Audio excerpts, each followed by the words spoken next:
So last time, ano na-discuss natin sa magnetism? Magnetic field, magnetic force, magnetic flux. Nakita natin na magnetic field lines ay closed loop kasi ang divergence is 0. Ang magnetic flux, similar ng form sa electric flux, B dot A, E dot A, right? We also have seen magnetic force on a net loop, right? So magnetic force on a net loop, kapag may closed loop ka, 0 ang net magnetic force. Ang net magnetic torque ay non-zero, right? Kasi magnetic torque ay mu cross B, similar sa electric torque na P cross E. Tapos yung stored energy, potential energy, same lang din. Negative P dot E or negative mu dot E. Mu dot. Okay? So, similar lang ng forms yung torque and potential energy. So, applicable naman yun. Okay? Now, we move on to some other sources of magnetic field, point charge, current element, and straight current carrying conductors. Okay. So, if, let's say there's a point charge moving with the velocity v, okay? So, yung source point natin is yung Q, itong Q, the location of the moving charge at a given instant. Field point is anywhere around that source where we want to find the magnetic field. Okay? So question, what is the magnetic field at point P due to the moving charge Q? Okay? Yung last time, given yung magnetic field, given yung velocity, ano yung force? Yeah? Yun yung QV cross B natin. So given yung magnetic field. Ngayon, what if di natin alam kung ano yung magnetic field? Okay? So hanapin natin yung magnetic field due to this moving charge Q. Okay? And to find that, suppose the point charge is moving with constant velocity v, we have, meron tayong empirical formula, which is the Biot-Savart law. Okay, Biot-Savart law. And it's this, it's mu naught over 4 pi equals QV cross R hat over R squared. Okay? So if we compare those electric field, yung electric field natin, ano yung electric field? K, Q, R hat, right? Over R squared. Right? So yung electric field natin before, may R hat pa rin. Proportional din sa Q, sa charge na Q, and then inverse square ng distance. Okay? Yung magnetic field, ganun pa rin naman, may proportionality pa rin tayo ng mu naught over 4 pi. Actually, tanggalin natin yung K. Paano mag-delete? Ito. So, if tanggalin natin tong K, gawin natin 1 over 4 pi epsilon naught. So, meron kang 1 over 4 pi epsilon naught. Baka para mas ma-compare natin. Right? So, ito yung electric field natin. Compare natin sa magnetic field. Okay. So, ang kinaibahan lang sa magnetic field, since ang magnetic field ay produced only with a velocity, may moving charge ka dapat, kailangan meron kang cross product, QV cross R hat. Okay? Where again, R hat is the unit vector pointing from source to field. So, yan yung R hat, point to field. And mu naught is yung permeability of free space. Okay. And yung mu naught mo, actually equal yan sa 4 pi times 10 to the minus 7 in SI units. Okay. Yung epsilon naught natin, dati, yun yung permittivity of free space. Ito naman, permeability. So, permittivity is the amount in which the free space permits the movement of charge. Yung permeability, parang permeation ng field lines, ng magnetic field lines. Kung how much yung pwede mag-penetrate na magnetic field lines dun sa region na yun. Okay. So that is 4 pi times 10 to the minus 7. So we can get actually magnitude of this magnetic field. So mag-absolute value lang tayo ng Q. And then, gawin natin magnitude form yung cross product. That is QV sine phi. Right? Where phi is the angle between V and R hat. So yung phi natin, ito lang yun.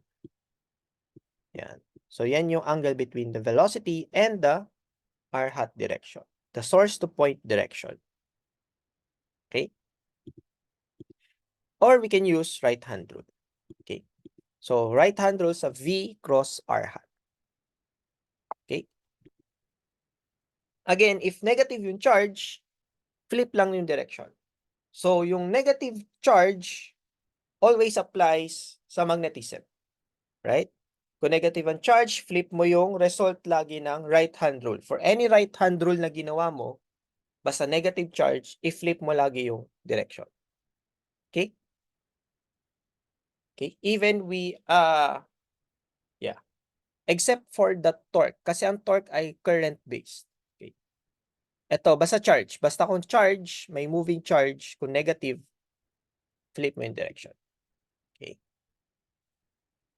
So, we compare with Coulomb's law, yung sa electric field, which points either radially outward or inward. Here we can see that yung electric field is parallel to the source to point vector.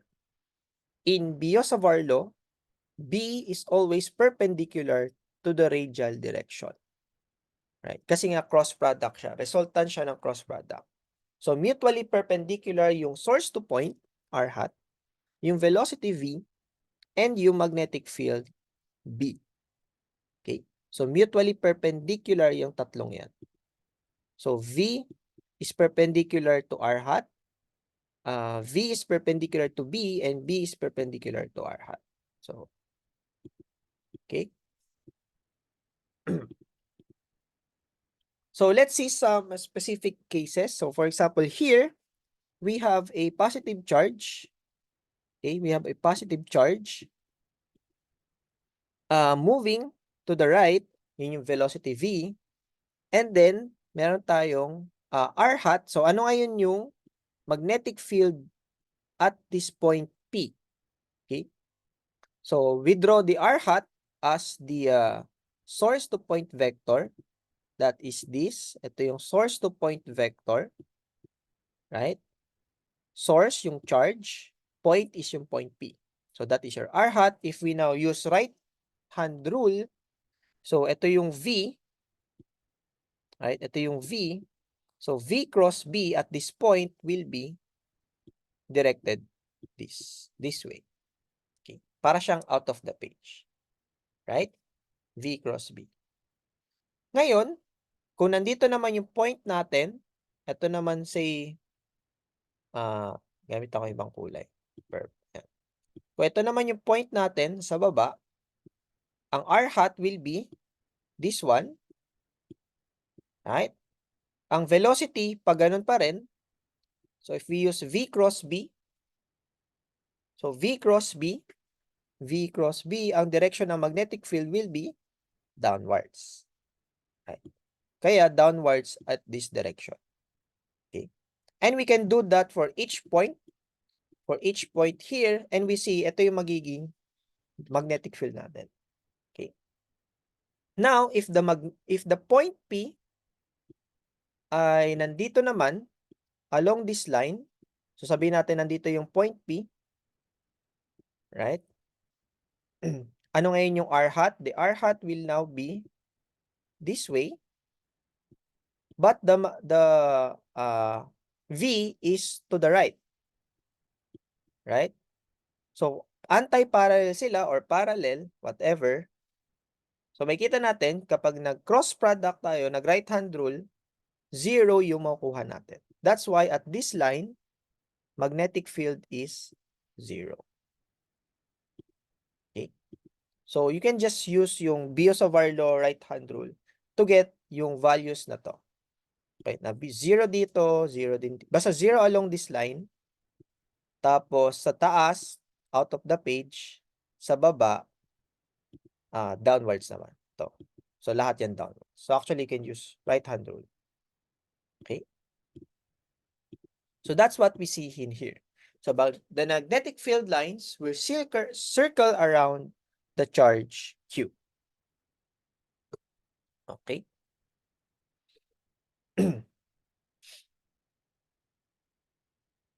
So, actually, pwede ka rin mag-right-hand screw rule. So, ang gagawin mo lang, i-point mo yung thumb dun sa velocity direction. Ito na ibang kulay. Point mo yung thumb dun sa velocity direction, right? And your four fingers will now point or circle towards the magnetic field lines. So, yung four fingers mo will convey the direction of the field lines. So, makita mo, magka-curl yung fingers mo pag ganon.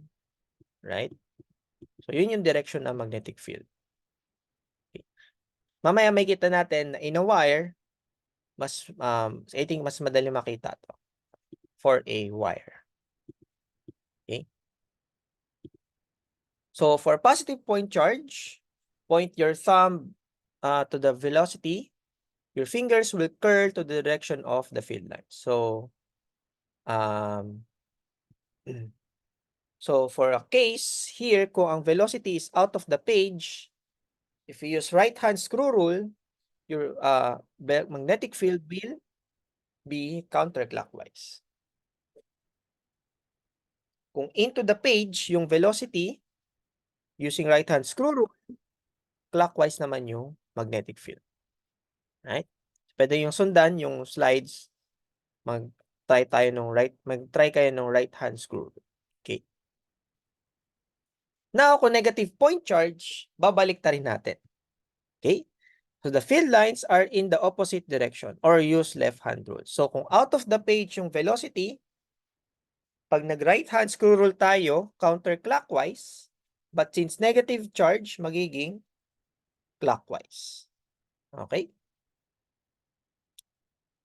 Kung into the page naman yung velocity, so initially clockwise siya, pero since negative charge, babalik na rin natin, magiging counterclockwise. Okay?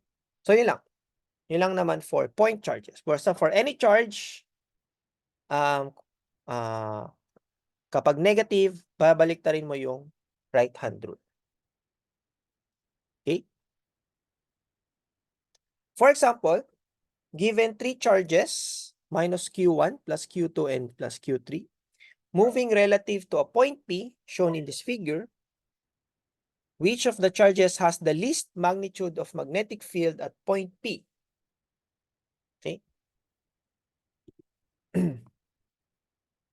So, using our Biot-Savart law, yung QV cross R, actually magnitude, so mag-cross product lang tayo. Right-hand rule lang tayo. So, let's say saan na ba? Si Q1, ito. So, makita natin ang velocity given sa kanya is this direction. But that is also your R1 hat. Right? So, since parallel yung V saka R, yung cross product is 0. Or yung magnetic field is 0. So, magnetic field at point P from Q1 will be 0. Okay? Now, for Q2, so for Q2, ito naman siya. So, yung V natin ay nandito sa direction na to. Yung R hat ay nandito. So, we can actually cross right-hand rule. V cross R hat. So, ang magnetic field at point P will be into the page. Tama? So, into the page naman siya. V cross R hat. Okay? Actually, similarly, ganun din yung Q2. Right? Ito yung V. Ito yung R hat. So, V cross R hat at point P, into the page din yung magnetic field. Therefore, parehas to non-zero. So, ang tinatanong lang naman ay magnitude. Ano yung may least magnitude? Right? So, ang magnitude nito ay 0. Ang magnitude nung other two ay non-zero. So therefore, my least magnitude will be Q1. Okay? So wag natin pahirapan yung sarili natin. Pag magnitude, magnitude lang. So, basahin niyo maigi yung mga questions. Okay? Clear? Clear yan? Okay. So now, let's consider two charges. Okay? What is the magnetic field at point P due to these two charges? Okay? So using Biot-Savart law and superposition, so mag-add up lang dapat yung magnetic field contribution for each charge. But remember here na yung R hat for the charge on top is downwards, while the R hat dun sa bottom charge is upwards. Okay? Kasi source to point. So recall, R hat is always source to point. Source to point. Okay? So source to point siya. Okay? So source to point. Ito rin, source to point. Okay? So source to point vector. So, plug in natin. Parehas lang sila ng V. Hindi pala, may V at V prime pala. Sorry. So, yung una, VI hat cross negative J hat. Ang distance ay D. Yung isa naman ay negative V prime, Q prime. Ang distance din ay D. So, yung R natin ay D. Right? And we solve for this I hat cross negative J hat, tas negative I hat cross J hat, and we get this. So, actually, makuha natin to. Okay? So, negative mu naught over 4 pi plus times this k hat. So, negative k hat yung direction. So, if you can see here, ano yung negative k hat? That is your into the page. Right? So, negative k hat is into the page. Okay? So, yan yung magnetic field. Okay? So, madali lang naman. So, ang important lang, separate natin yung pagkuha ng direction saka ng magnitude. Okay? So, yung direction, kung madali lang ipasok, then okay lang. Madali lang i-plug, then okay lang. I hat cross negative J hat. Okay. Pero normally, mas maganda na sinaseparate natin. Para separate din to. Okay? Question so far? Question?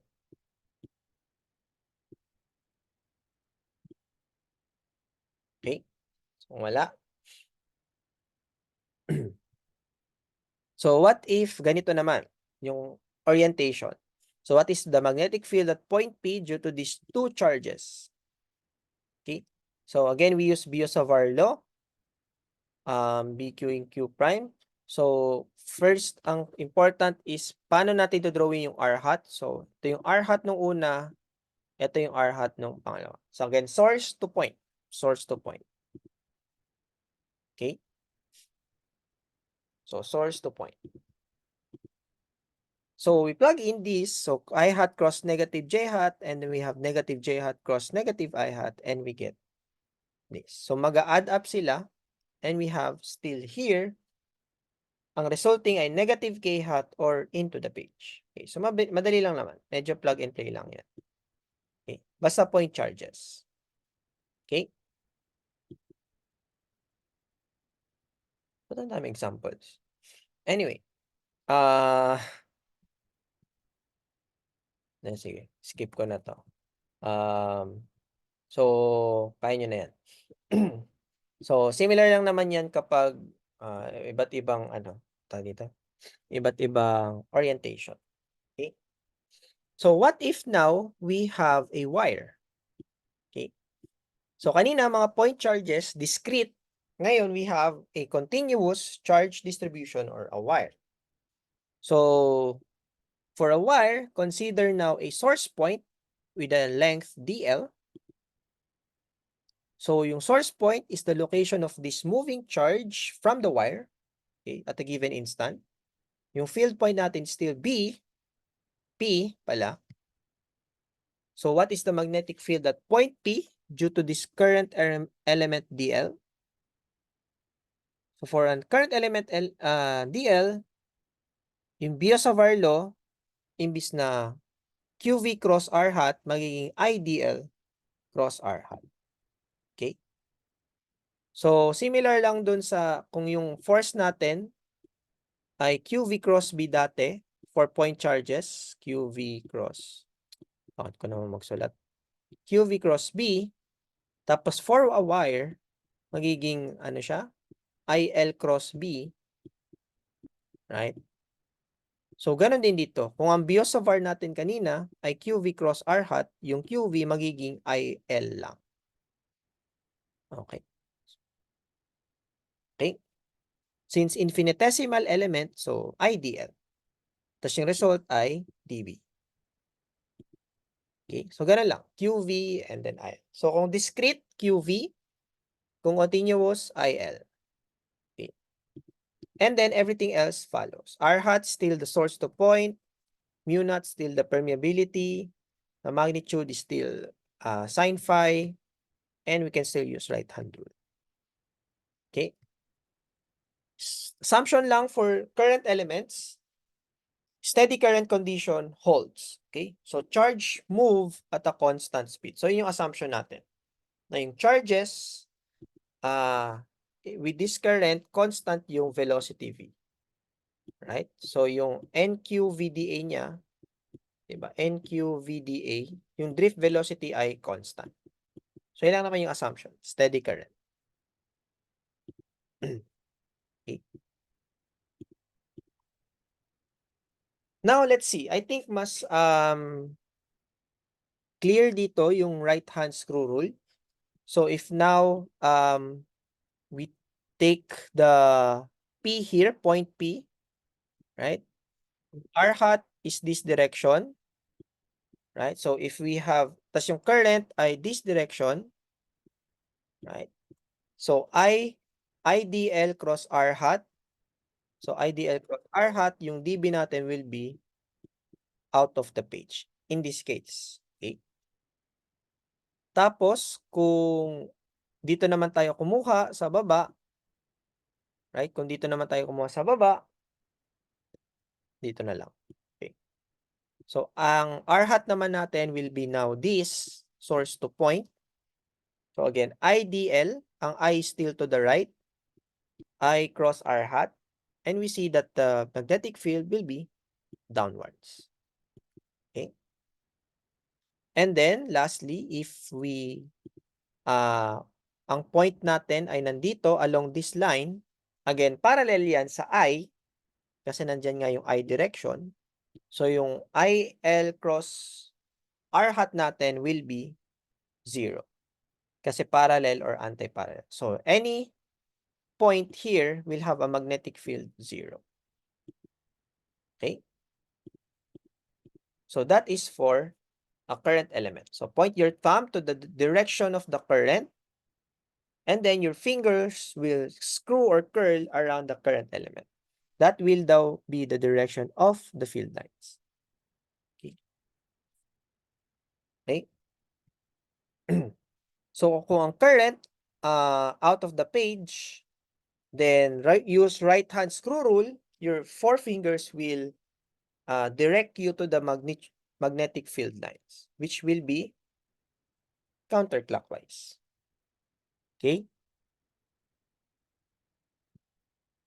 Kapag naman into the page yung current, again, right-hand screw rule, clockwise naman yung magnetic field. Okay? So, in this case, wala kang positive I or negative I. Unlike sa charges kanina, kung positive charge, right-hand rule. Kung negative charge, reverse. Reverse right-hand rule.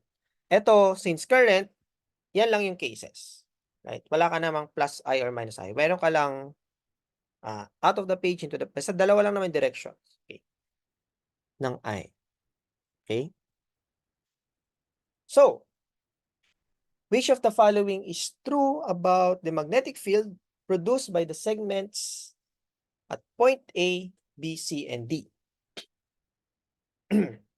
So, first things first, magnetic field at C, 0. Right? Kapag ang point along the current, if the point P, kinukuha natin yung magnetic field at the current or at the wire, 0 lagi yung magnetic field. Right? Yun yung nakita natin from before. Ito. Right? Ito. So, yun yun. Okay? Tapos, ano pa? So, if we now point our thumb to the current direction, which is to the right, yung fingers natin, 4 fingers, will now direct us dun sa direction ng magnetic field. Okay? So, if you use right-hand screw rule, so sa baba, ano yung direction ng magnetic field sa baba? Ay, ano ba yan? Ano yung direction ng magnetic field sa baba? If we now use right-hand screw rule, that will be into the page. Yes, tama po. Into the page. Right? So, dito sa baba, ang magnetic field ay into the page. Ay, ano ba yan? Bakit naging check? Ayan. Into the page. Okay? Sa taas naman, so above the wire, magiging out of the page naman. Okay? So, ano masasabi natin? Yung magnetic field at point C, 0. Magnetic field at point D is into the page. And yung magnetic field at point A and B points at the same direction. So, yan yung A. Pwede rin tayo mag-DL cross R hat. So, para silang into the page. Ay, out of the page. Sa C0, sa point D, into the page. Okay? So, 1 only. So, yung A and B lang yung may same direction. Okay? Another example. So, may values na.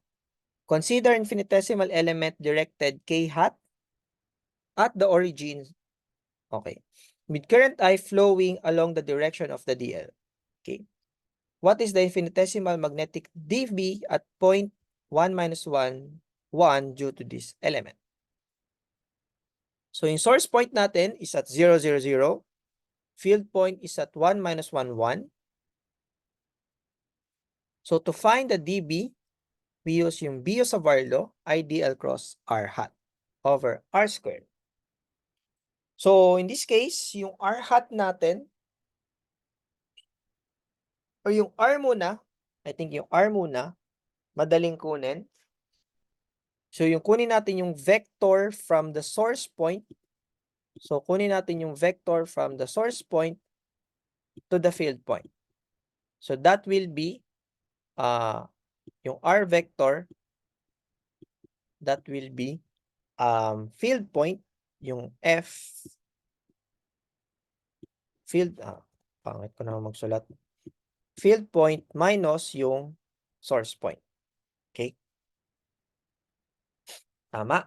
So, using your vector algebra, so yung R natin will be field point minus source point, which will now be 1 minus 1, 1, minus 0, 0, 0. Okay?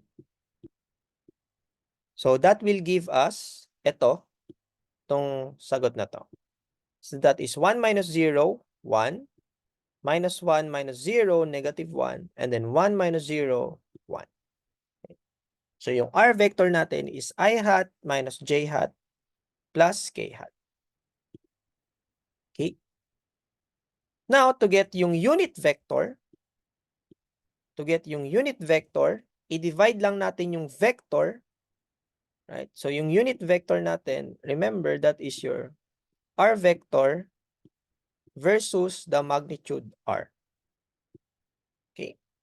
Yung magnitude R is yung magnitude ng vector. That is square root of 1 squared plus minus 1 squared plus 1 squared. Okay. And that is square root of 3. So, ito na yung R hat vector natin. Okay. And now, we can cross with DL, which is your DZ K hat. Okay.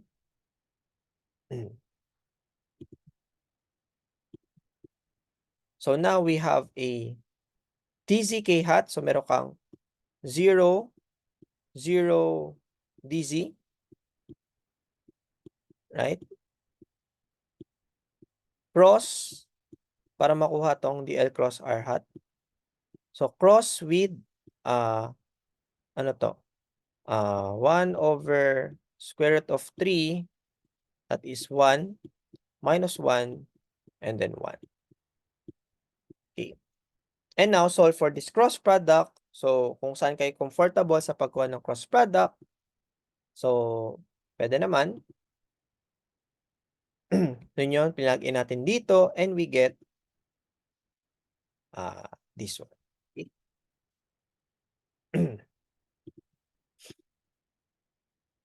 Okay. So, kunin natin cross product ng dalawang vectors, and we get this. Okay. And then, meron ka pa rin mu naught over 4 pi. So, dyan pa rin yan. Tapos, meron ka pa rin square root of 3. Okay. But, remember, etong R hat na to, right? Etong R hat na to, R hat lang yon. Meron ka pa ring R squared. So, meron ka pa ring R squared sa baba. Which is just 3. Diba? Yan yung magnitude squared. So, that's just 3. Kaya meron kang 3 times 4, doon ako yung 12.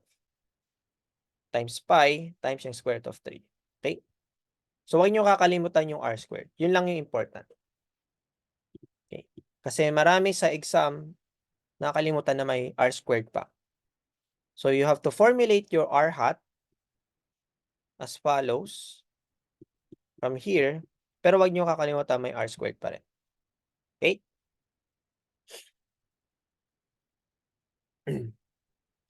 Okay ba yan? Okay ba? Okay. Any questions so far?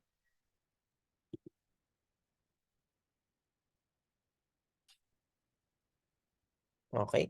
Wala naman. So, another example. What is the magnetic field at point A due to the two identical current elements of infinitesimal length delta L? As shown here.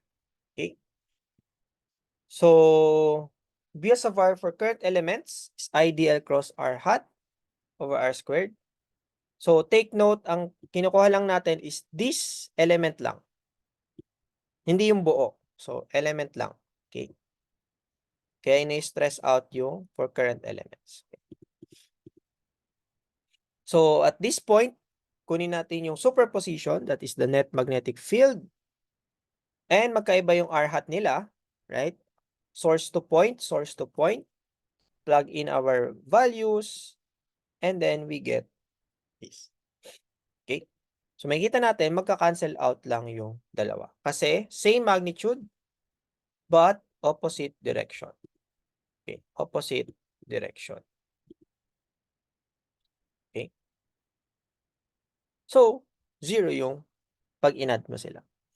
Okay?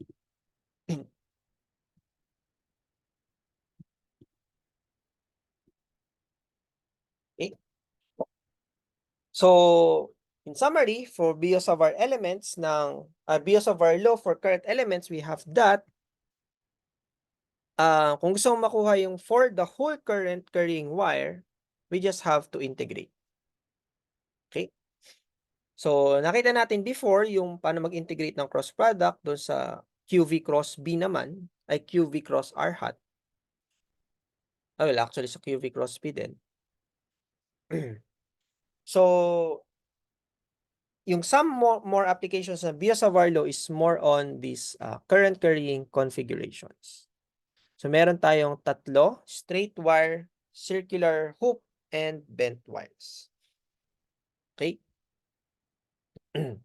So, for straight wire, so what is the magnetic field B at point P for this straight wire? So, we draw or we have this infinitesimal element DL. So, ang R hat will be this. Right? So, kung i-move around natin tong DL, so kapag nandito na yung DL, yung R hat naman niya is this. Right? So, using our Biot-Savart law, we have this and integrate to get the total B. Okay? So, we first solve for the magnitude ng isa lang, yung dB lang, using the definition of the cross product. So, what is R? R will just be yung distance na to. At yung distance na to.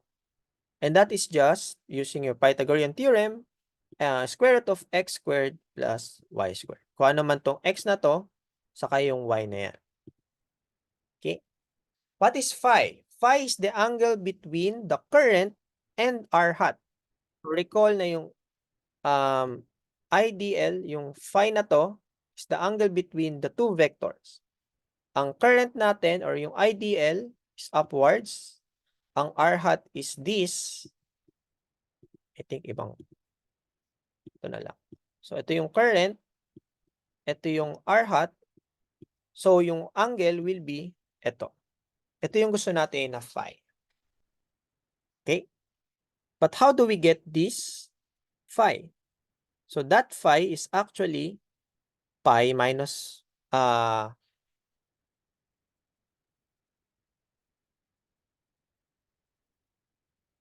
bakit mali? May mali.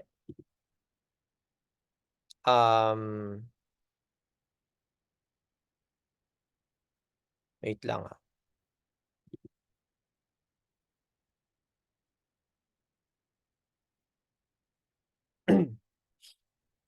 May mali dito.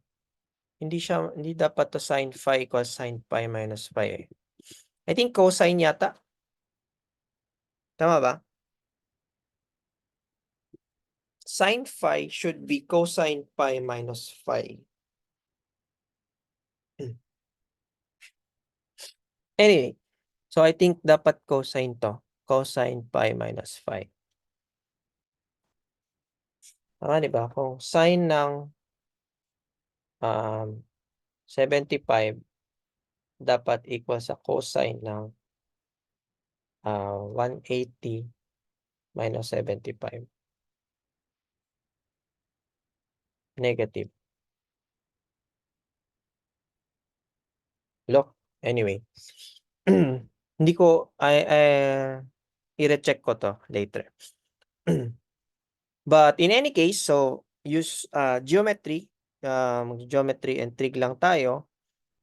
Kung ano man to, kung ano man yung sine niya yan or cosine, you choose sin cos cosine or cos cosine sin, right? And from there, you can actually get yung sin phi or cosine phi. Para malaman kung x over r or y over r yung gagamitin. Okay? So, let's just follow this. So, kung x over r yung ginamit, so yung sin phi daw is x over r. So, we plug in yung x over r. And dl is along y. Okay? So, for this, yung IDL along y, so magiging dl equals dy. Okay?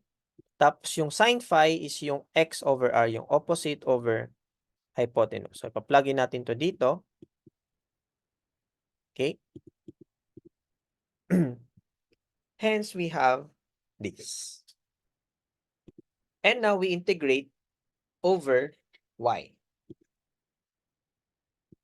We integrate dB over the limits of y. And y is from minus a to plus a. So, minus a to plus a. Okay? So now we integrate. We use trig integrals. So let y equals x tangent u.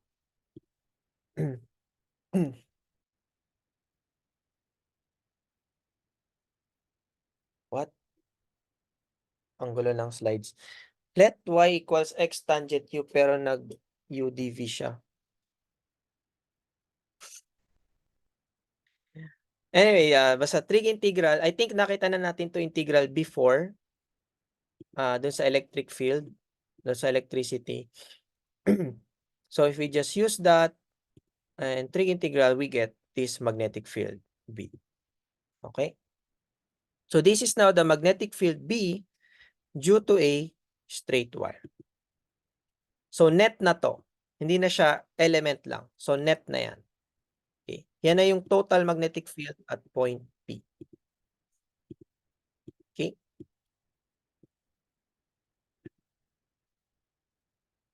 Now, what if the wire is very, very long or infinite wire such that A is greater than X? So meaning, kung very, very long, so hindi na magmamatter yung length, right? Kasi infinite yung A, so A is very large as compared to X, yung distance no field point natin. Okay? So in that case, we can manipulate yung B natin, divide by A, we get this, and then apply yung condition na A is less than X. So that means X is very small as compared to A. So this is almost 0, right? So meron kang square root na lang ng 1 dyan.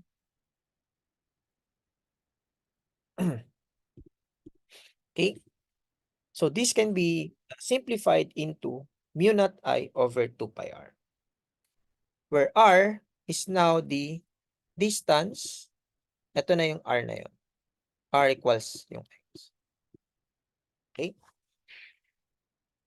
So this is the magnetic field due to a very long straight wire. Okay? So in general, ito pa rin yung general form for a finite wire. Kapag naging infinite wire, ito na yung makukuha natin. Okay?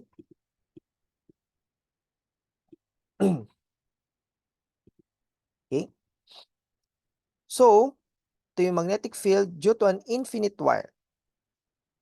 And normally, actually in reality, we can assume that this is always the case. Kasi, maliliit naman yung mga charges na nasa loob ng wire. Right? If tingnan nyo mga cables around you, kung nakasaksak yung laptop nyo ngayon, yung mga wires na nandun sa charger, right, sa cord, masyadong mahaba as compared dun sa electron na nasa loob. Meaning, if you want to find the magnetic field outside the wire, outside the cord, halos infinite ang sa perspective ng electron, ng moving charges sa loob, infinite yung wire niya as compared to that magnetic field. Okay? So actually, pwede kayong mag-right hand rule across the current passing on your cables, makukuha nyo yung direction ng magnetic field. Okay? So kung ang current mo ay directed into the page as seen here, then the magnetic field, the net magnetic field will be clockwise. Okay. And this is also why important na may insulator around the wires. Right? Para hindi maka-affect yung external magnetic field dun sa current. Okay? Kaya naglalagay tayo ng mga insulator para nakikage din yung magnetic field. Kasi kung wala kang insulator, maglapit ka lang ng magnet, maapektuhan na yung current ng wire. Okay? Huwag niyong itry. Pwede naman itry kung meron kayong... Hindi, sa lab na lang. I think sa lab. Gagawin niyo ata sa lab yun. Sa 72.1. Okay.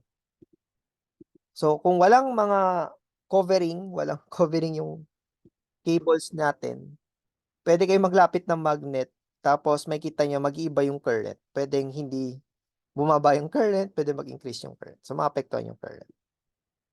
Okay. So that's how this works. Okay.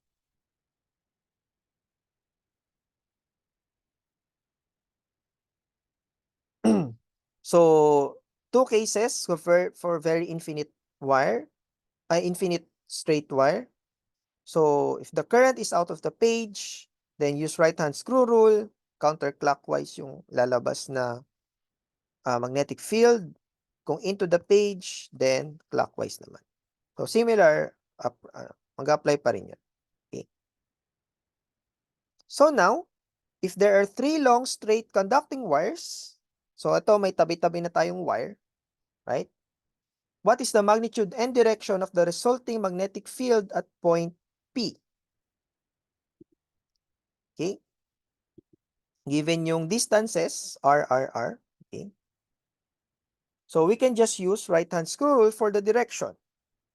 Okay. So we draw circles centered around each source to find kung clockwise or counterclockwise. Okay. So for example,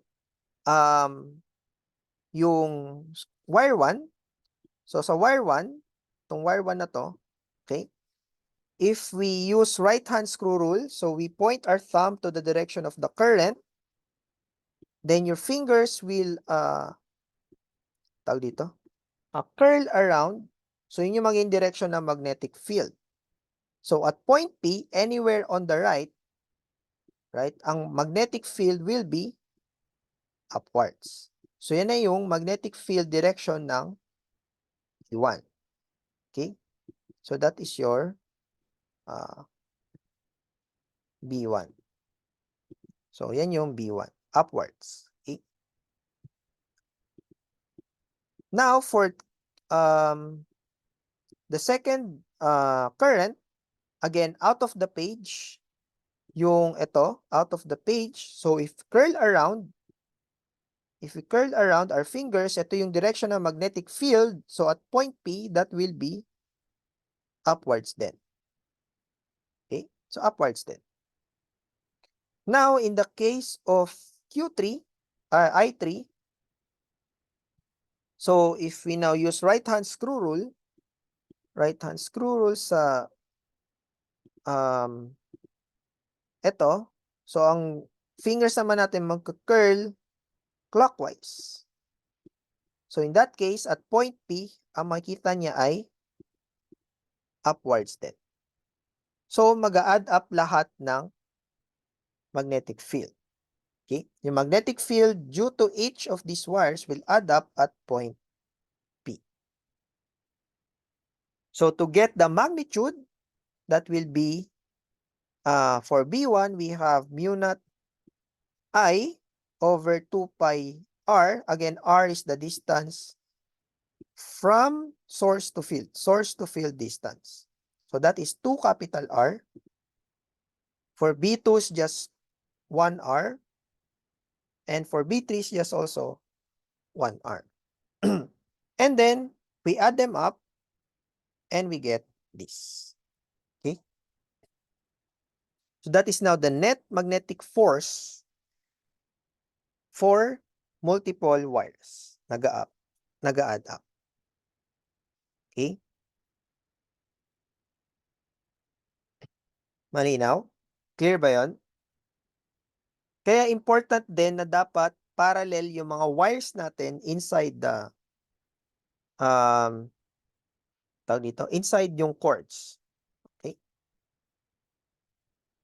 If nakita na kayo ng Ethernet cable, yung ginagamit sa internet, right? May kita nyo maraming wires doon, may 8. May 8 wires doon. So important doon sa 8 wires na yon na dapat magkakatabi yung pare-parehas na direction, tapos magkakatabi din yung mga out of the page dun sa mga wires na yon. So if you check, 8 yung wires sa loob ng Ethernet cable. So dapat ganito yung alignment niya. Dapat ganyan yung alignment actually. Yeah. Kasi kapag opposite, meron kang into the page, out of the page, into the page, out. Pag alternate, magka-cancel out sila. Magka-cancel out. So, wala kang current na lalabas. Okay? So, yan yung mga possible applications. Now, let's consider two infinitely long wires, each with current I, as shown. What is the magnitude of the net magnetic field at point P? So, parallel naman sila. Okay? Two parallel infinite wires. So, mu naught I over 2 pi r for each of these wires. So, parehas sila ng magnitude. Right? Parehas lang sila ng distance from point P. But by right-hand rule, okay, by right-hand rule, ito, yung B left at point P magiging out of the page yung magnetic field niya. Ito naman, magiging out of the page din. Okay? So, mag-add up sila. Okay? So, pareha silang out of the page, then the net force will just add up. Okay? So, twice no mu naught I over 2 pi A or mu naught I over pi A. Okay? Question so far? Question?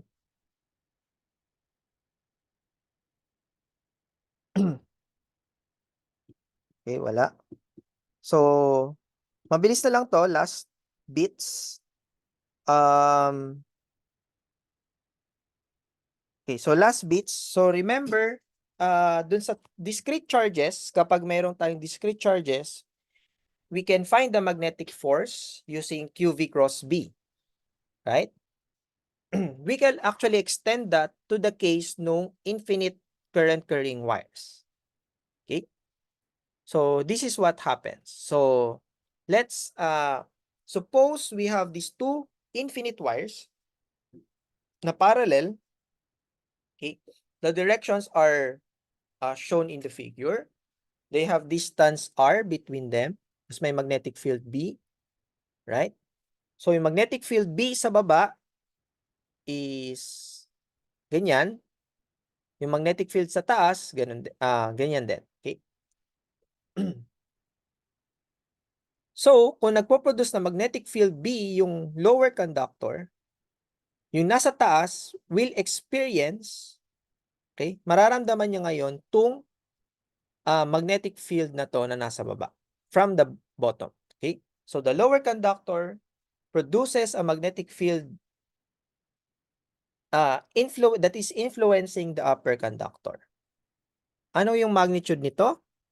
Mu naught I over 2 pi r. Tama? So, ito yung source to field. Baliktad. Source to field. Ito yung source natin. Ito yung field. Right?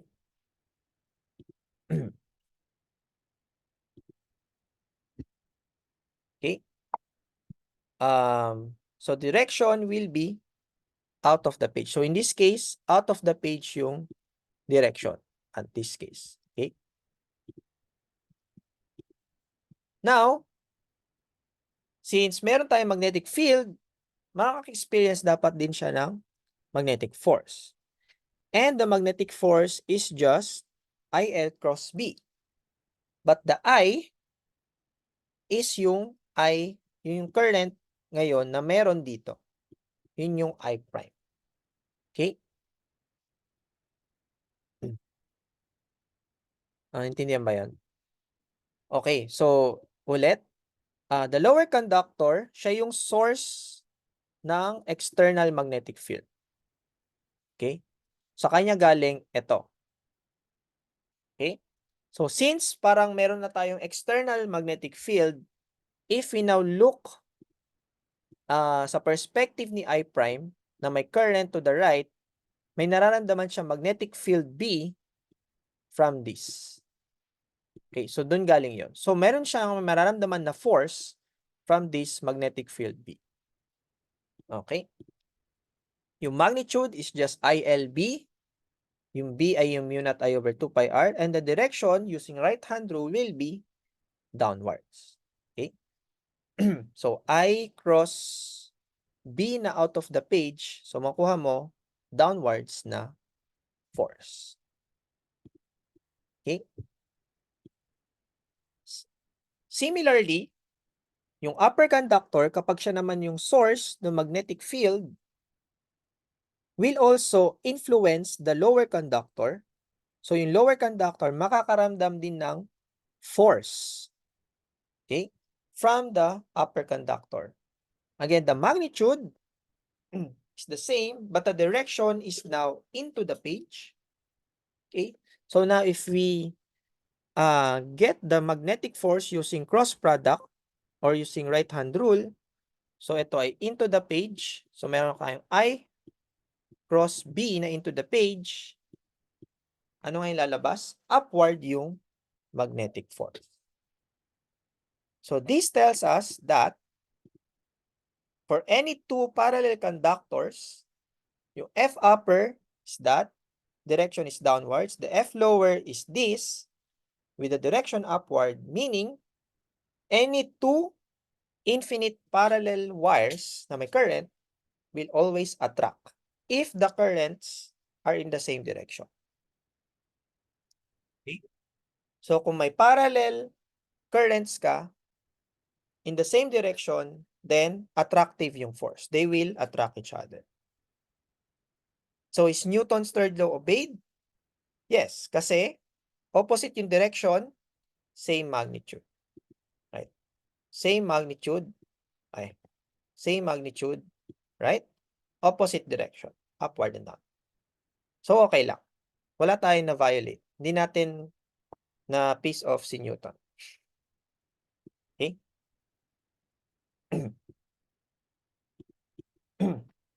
Okay? So, konti na lang. Similarly, kapag naman meron tayong opposite currents, so kanina pare sila ng direction. Ngayon, what if opposite currents? We can still use the same arguments, same formulas. What we will see is that yung direction ng force ngayon sa upper conductor is upwards and sa lower wire is downwards. So, any two long parallel wires will repel if the currents are in the opposite direction. Okay? So, is the Newton's third law obeyed? Yes. Same pa rin sila ng magnitudes, opposite yung direction. Okay? So, yun lang. So, attractive yung force kapag same current direction. Repulsive yung force kapag opposite current direction. Okay? Medyo iba siya sa charges kasi ang charges, opposites attract, same charge, repel. Ito, same direction, attract, opposite direction, repel. So, yan naman yung for current. Okay? We can also define yung force per unit length. So, from its name, it's just force over length. Right? So, yung force, divide mo lang ng length both sides and we get the force per unit length. Okay? And usually ito kasi yung mas na-measure natin. Hindi naman natin na-measure yung force, yung attractive and repulsive force between any two wires. But we can measure the force per length. Okay?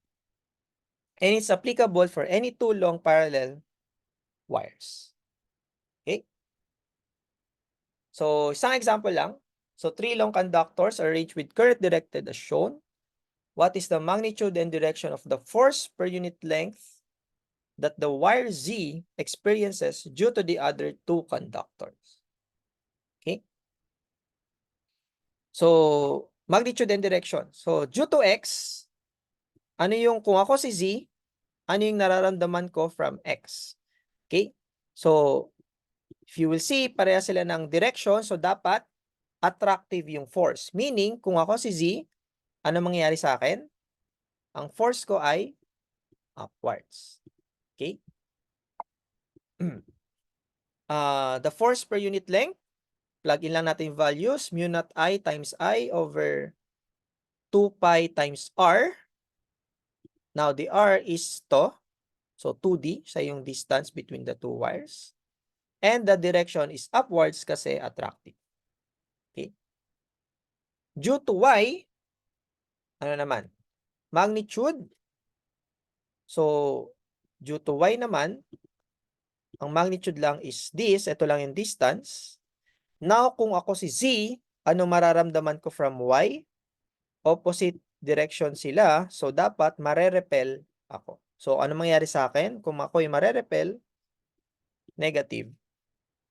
Downwards naman yung direction. So, repulsive naman.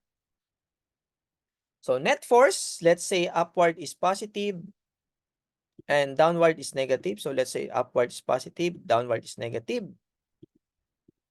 Then we got this.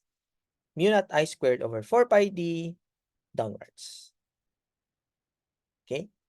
So, yan yung net force. So, 1/4 minus 1/2. Okay? 1/4 minus 1/2 is negative 1/4. Tama. Or 1/4 downward. Okay? Malinaw? Clear ba yan? Questions? Questions so far? Wala. Okay. So, yun muna. Yung bent wire, next time na yun. Kasi medyo time na. So, what we have learned today is yung Biot-Savart law. So, meron tayong Biot-Savart law. Katulad ng magnetic force, meron tayong Biot-Savart law for discrete charges and continuous charge or yung, ano yung isa? Current, right? Or yung current wires. So, either IDL cross R hat over R squared, right? Or kung discrete charge, papalitan mo lang yung IDL ng QV cross QV. Okay? And we can apply this to any system. Okay? So for discrete or for current. Now, may corresponding magnetic force yung discrete. So may ganun din sa force. So meron din tayong QV cross B. Right? Or IL cross B. Okay? So, ito lang din yung force. And then, force per unit length, magiging force over L lang to. And then, solve for B. Okay? Clear? Clear? So, yung mga possible applications ng, Biot-Savart law for magnetism. Okay? So, tomorrow, mag-discuss lang ulit tayo para mahabol natin yung nasa prob set. Okay? Again, mag-extend naman ng prob set deadline. Hindi ko lang alam kung hanggang kailan, pero I'm down to extend it until Monday. Okay. Okay? Tapos, ano pa ba? Kung online or face-to-face tomorrow, hindi pa ako sure kasi ang NIP naman ay open. Open din yung, tas aircon naman yung mga room. So, open din yung NIP library hanggang bukas. So, mag-announce na lang ako until 6 p.m. today kung online or face-to-face tomorrow. Okay lang ba yun? Okay lang.